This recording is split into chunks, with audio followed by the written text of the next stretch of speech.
ప్రక్రియ కూడా ఇంకా ముందుకున్నది. మన బాధ్యత అయిపోలే. అందుకోసం దయచేసి నేను మీ అందరినీ కోరేది ఒకటే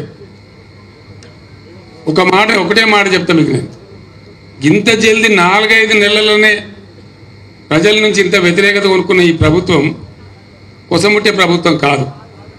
రెండవది 100% నేను మీకు చెప్తా ఉన్నా, మీరు నా మాట మీద విశ్వాసం ఉంచండి. మళ్ళా బ్రహ్మాండంగా ఎప్పుడు అసెంబ్లీ ఎలక్షన్ వచ్చినది, మధ్యలో వచ్చినా కొసకొచ్చినా ఎప్పుడు వచ్చినా ఖచ్చితంగా మళ్ళా మన గవర్నమెంటే వస్తుంది. దాంట్లో ఎవరికి కూడా అనుమానం అవసరం లేదు. 100% వస్తుంది. మనం పనిచేసేది బాకీ ఉన్నది. ఇంకా చాలా మంచి జరగాల్సిన అవసరం ఉన్నది. 365 రోజులు నీళ్లు రావాల్సిన అవసరం ఉన్నది.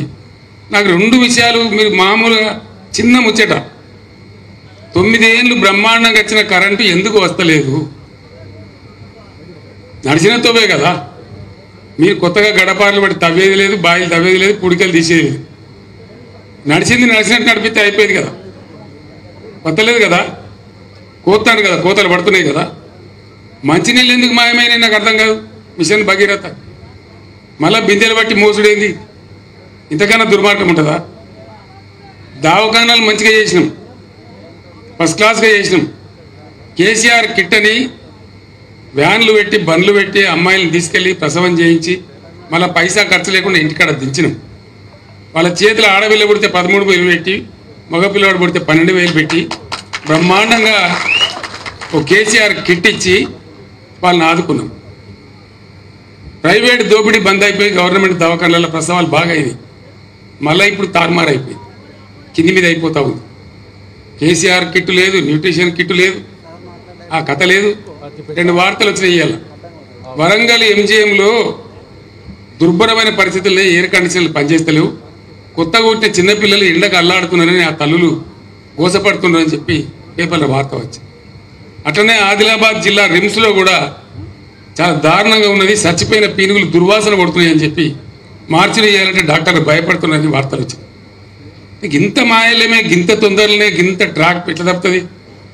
ఏం కారణం అంటే ఇప్పుడు ఉన్న పరిపాలకులకు ఒక పద్ధతి, పాడు, ఒక వ్యవహారం చేసేటువంటి దక్షత, ప్రజల మీద ప్రేమ, ఎట్లన్నా చేసి రాష్ట్రాన్ని కాపాడాలనేటువంటి వ్యవహారం లేదు కాబట్టి ఈ దుర్మార్గాలను వస్తూ ఉన్నాయి.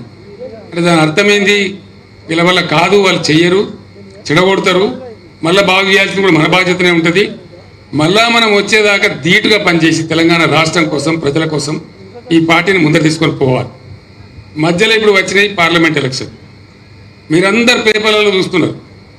నరేంద్ర మోడీ నేను మీ గోదావరి తీసుకుపోయి తమిళనాడుకు, కర్ణాటకకి ఇస్తా బాజాబ్తో చెప్తున్నాడు. ఆయన రాష్ట్ర ప్రభుత్వానికి పంపించాడు ప్రపోజల్. కుయ్యమంటలేడు, కుట్టుమంటలేడు ముఖ్యమంత్రి. ఏం మతలవు, ఏం కారణం? ఉన్న గోదావరి పరాయి పాలైతే మన బతికేం కావాలా? ఈత గోదావరి పోతే గోదావరి కదా మన నీళ్ళు వచ్చేది. అది పోయిన తర్వాత మంచినీళ్ళు ఇవి, తాగునీళ్ళు ఇవి, తెలంగాణ బతికేది. ఇంత ప్రధానమైన విషయం మీద కూడా ఆయన మాట్లాడతలేడు. అదే నేను ఉన్నప్పుడు మోడీ ప్రపోజల్ పెడితే ముందు నా లెక్క తేల్చు, నా తెలంగాణ వాటా తేల్చు, ఆ నీళ్ళడ పెట్టు, అప్పుడు మాత్రమే నేను దీని మీద మాట్లాడతా. కానీ అప్పటిదాకా నువ్వు మాట్లాడితే నువ్వు 1,00,000 మీటింగ్లు పిలిచినా నేను రాను, నువ్వేం పిక్కుంటావు పిక్కు అని చెప్పింది. అప్పుడేం కదలలే, ఆ ఫైలు ఆగిపోయింది. కానీ ఇప్పుడు ఇది ఒక నిరర్ధక ప్రభుత్వం ఉందనే ఉద్దేశంతో వాళ్ళు ఇష్టం వచ్చినట్టు ఆడుతున్నారు. పార్లమెంట్ ఎన్నికలలో మన వల్లే 14 మందో 12 మందో ఎంపీలు పార్లమెంట్లో ఉంటే ఇటువంటి ప్రతిపాదన వస్తే లేచి ఎగిరి దుంకి అందుకుంటారు గొంతు. నువ్వు ఎట్లా తీసుకుపోతావు బిడ్డ అంటారు. ప్రశ్నించేవాడు ఉంటాడు, తెలంగాణ వాయిస్ ఉంటుంది. ఇక్కడ లేనది అక్కడనే ఉండాలి కదా మనం. అక్కడ లేక ఇక్కడ లేక ఆగమైపోతే ఎవరు కాపాడాలి మనం? అందుకోసం ఎట్టి పరిస్థితులలో బ్రహ్మాండంగా బీఆర్ఎస్ గెలవాలి పార్లమెంట్ ఎలక్షన్లలో. వినోద్ కుమార్ గురించి నేను చెప్పాల్సిన అవసరం లేదు. ఆయన గతంలో కూడా ఎంపీగా పనిచేసాడు. నడవలసిన సంజయ్ అనే సన్నాసి ఏం చేసిండో మీకు తెలుసు. అలా తంబాకు నవ్వులు అన్నప్పుడు మాట్లాడు తప్ప, దీని మీద వాడు అని తిప్పుడు తప్ప, తిట్ల పురాణం తప్ప ఇంకోటి లేదు. మనకి ఎందుకు ఆ తిట్ల పురాణం ఎందుకు, ఆ పంచాంగం ఎందుకు, ఆ పంచాయతీ ఎందుకు? చదువుకున్నాడు, విద్యావంతుడు, అడ్వకేటు వినోద్ లాంటి వ్యక్తి గెలిస్తే మన హక్కుల కోసం కొట్లాడతారు, మన గోదావరిని కాపాడతారు, మన నిధుల కోసం కొట్లాడతారు. ఇలా నేను హుజూరాబాద్లో ప్రత్యేకంగా నేను రావాల్సిన అక్కడే ఉండేది. కౌశిక్ రెడ్డి కానీ ఎంత పొడుగున్నాడో అంత భారీగా చేద్దాం అనుకున్నాడు. 50,000 మందితో చేస్తారు రాత్రి కూడా సాయంత్రం 5,000 మాకు